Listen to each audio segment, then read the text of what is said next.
Let's start things off with a joke today. I have a joke just for the Colorado fans, though. Well, okay, for the Dion fans, too. Actually, it's really just for the Dion fans. The stands, the prime stands. Uncle Lou's got. We'll start things off on a light note before I get to educating y'all here in this video. Colorado versus TCU coming up Saturday. Big noon kickoff at noon. We're going to talk about that game in today's video. But prime stands, Dion fans. Uncle Lou's got a joke for you. Ready? Knock, knock. Come on, you know how to play along with a joke. Come on. Knock, knock. Knock, knock. Reality. That's who. It's reality, dummy, in the form of Uncle Lou, coming to educate you. Colorado's going to get absolutely destroyed on Saturday. I have gone back and forth on this game. Not on the winner. TCU's going to win this game. The line on this game is 20.5 in TCU's favor. It's a home game for TCU. So let's talk about it. Obviously, I think TCU wins the game. We'll talk about the spread in a second. Let's talk a little bit about these two teams. We'll start with TCU. National championship contending team last year made the national title game. Lost to Georgia, right? And lost some key pieces, no question. Quarterback Max Duggan gone off to the NFL. Star wide receiver Quentin Johnston gone off to the NFL. Offensive coordinator Garrett Riley gone off to the Taters over there in Clemson. The dump on the hump. Auburn with a lake, whatever it is you want to call it over there. He's gone to Clemson. Lost several key defensive players.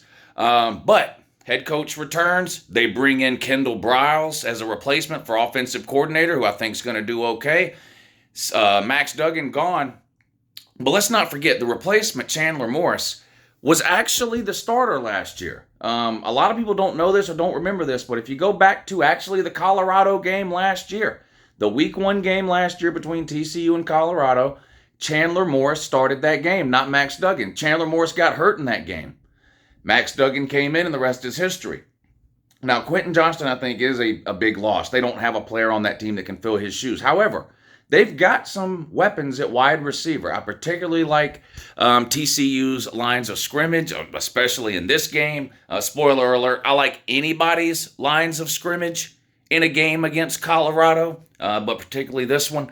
TCU's linebackers, I think, will be good this year. Overall, I think their defense will be good. They outmatch Colorado.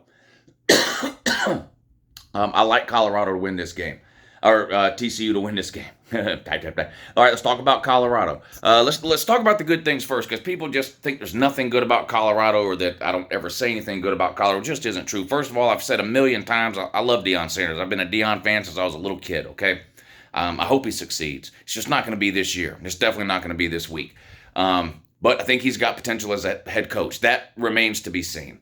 Quarterback, Shedeur Sanders. I think Shedeur Sanders is a good quarterback. I think he might be the fifth or so best quarterback in the Pac-12.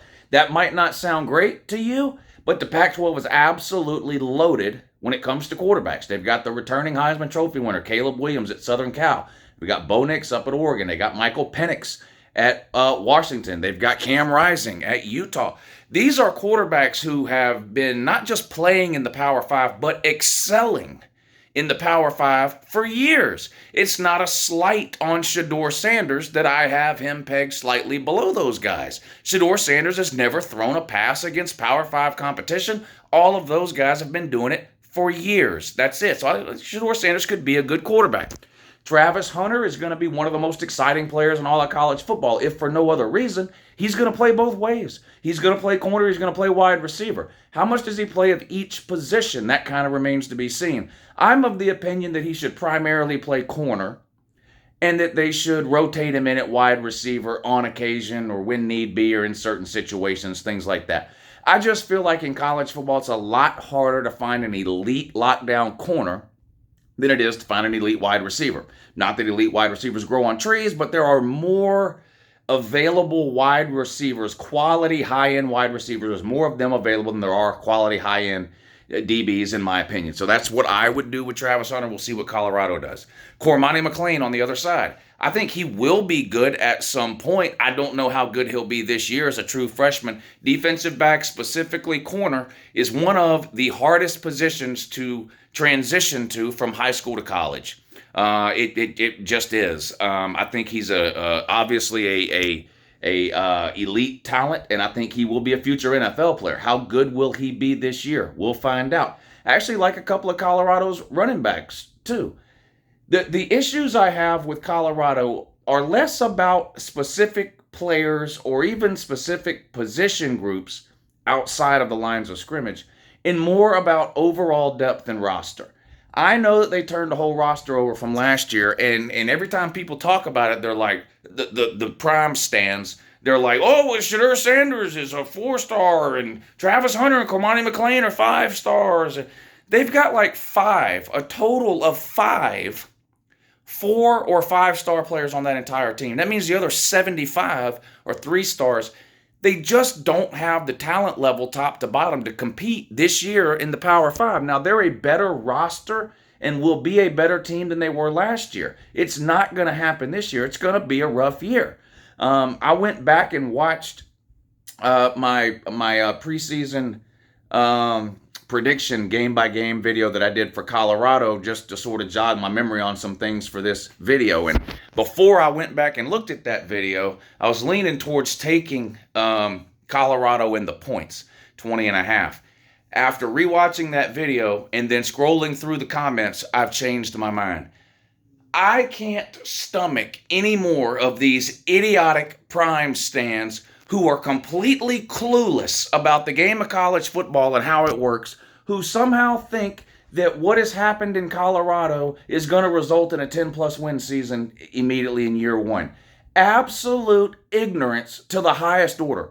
And nobody that knows anything about college football outside of, well, one particular idiot that I can think of comes to mind, and he's just pandering to his core audience, has Colorado like ranked 20th in his top 25 or something, and his reasoning is, well, look what Lincoln Riley did at Southern Cal last year. To compare those two situations is absolutely retarded. And to the individual that did that, you ought to be ashamed of yourself to pander like that.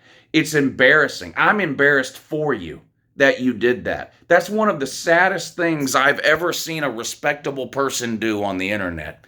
That you would pander to the lowest common denominator of football fan like that. Because here's the thing. These Deion stands, they are not Colorado fans. They are not even college football fans. They are either NFL fans who have been in love with Deion from his days there, or, and this is going to, look, I'm just going to come out and say it. And if people don't know enough about me, if what I'm about to say pisses you off to the point where you unsubscribe or whatever, then you obviously don't know enough about me as a person, and I haven't hidden who I am as a person on this channel, that you probably don't need to be here anyway if this comment is about to make you mad. But these people who think Colorado is going to win 10-plus games and win the Pac-12 this year, they're either the biggest prime stands on planet Earth or they're just fans of black people. I mean, I don't know how else to say it. I mean, people are afraid to say anything these days if it sounds like it could be taken the wrong way. And I'll admit that that's a statement that generally I would try to avoid making. But in this particular circumstance, it just happens to be 100% accurate. I've seen too much proof of that to just ignore it any longer. There are good head coaches and there are bad head coaches. There are good white head coaches and there are bad white head coaches. There are good black head coaches. There are bad black head coaches. James Franklin is a great coach at Penn State. Dan Mullen and Billy Napier are terrible coaches at Florida. I mean, but anyway, let's move back on to the game here. You unsubscribe from this channel the same way you subscribed to it, by the way. But after going back and reading through the comments on that prediction video, I've changed my mind. I'm going with TCU to cover the 20.5. And this is the rare instance where I'm actually rooting for a team in a game involving two teams that I don't care about either way. I don't love or hate or like or dislike TCU. I don't love or hate or like or dislike Colorado. But because of the way Some of these pretend college football fans have acted over the last 6 months about Colorado and Deion Sanders. I'm actively rooting for TCU to absolutely destroy Colorado in this game. I'm taking TCU and I'm laying the 20.5 points. I think they'll win this game somewhere, but 24, 28 points, somewhere in that neighborhood there. I think it is possible Colorado keeps this game close in the first half. I think they're going to come out like maniacs. Say what you want about. Here's the thing: people are so upside down about Deion Sanders. It makes me not want to say good things about him or compliment him, because then those people feel like maybe they're right. No, you're wrong. He's not winning 10 games. Colorado is nowhere near. Okay, Deion is a master motivator. I think that team is going to come out Saturday with their hair on fire, ready to burn the place down. And I wouldn't be surprised to see them score a quick touchdown or two. I wouldn't be surprised to see the defense play well in the beginning. Depth is what is going to be the downfall for Colorado, not only in this game, but over the course of the season. As injuries start to pile up like they always do in the world of football and college football, it's going to have a much bigger impact on a team like Colorado than it's going to have on some other teams that have developed years worth of depth through recruiting. Colorado just doesn't have that. Their offensive lines are undersized, and they don't have the depth there. They're going to wear out. First of all, they're not going to be very good to begin with on either line of scrimmage. On top of that, they're going to wear down in the second half. These other teams are able to rotate players in and out over the course of a game. Colorado's not going to be able to do that. Maybe this game is close at halftime. TCU will absolutely pull away in the second half, and reality will come crashing down on all the ignorant people who are not college football fans. They couldn't name 10 college football players at this time last year, coast to coast. They couldn't name 10. Now they're all over the internet telling anybody that'll listen that Colorado is winning 10 games this year and competing for the Pac-12. Y'all are stupid. You're college football ignorant. You don't know a fucking thing about the world of college football and how it works. And you think 3 or 4 potential NFL players on Colorado's roster equals beating legitimate teams. And it just doesn't. Enjoy your 3-win season and have a great day.